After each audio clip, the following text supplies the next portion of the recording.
అస్సలాముఅలైకుం.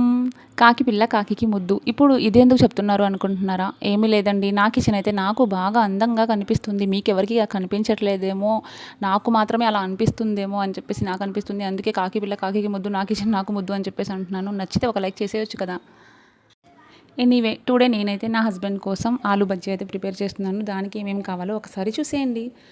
శనగపిండి అయితే ఒక కప్ తీసుకున్నాను అండ్ 1 టేబుల్ స్పూన్ వచ్చేసి రైస్ ఫ్లోర్ అయితే తీసుకున్నాను. Chilli powder, turmeric powder and ginger garlic paste, salt ఇవన్నీ వేసుకున్నాను అనమాట. కొంచెం వాము అయితే అలాగది వేసుకున్నాను. వీటన్నిటిని మనం మంచిగా కలుపుకోవాలి. నేనైతే దీంట్లో వంట సోడా అయితే అసలు వేయలేదండి. నాకైతే నచ్చదు పర్సనల్లీ.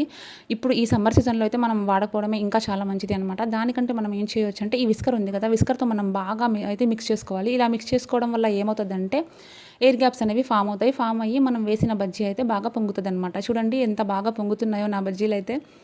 ఇవి అయితే చాలా టేస్టీగా ఉన్నాయి. మస్ట్ ట్రై చేయండి.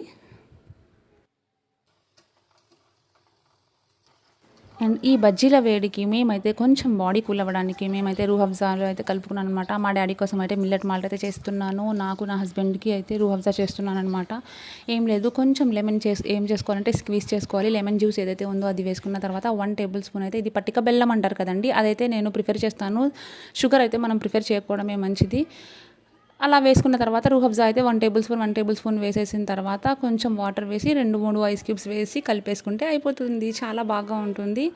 అండ్ మిల్లెట్ మాల్ట్ అయితే మీలో ఎంతమందికి తెలుసో నాకు అయితే కామెంట్ సెక్షన్లో కామెంట్ చేయండి. అల్లా హాఫీజ్.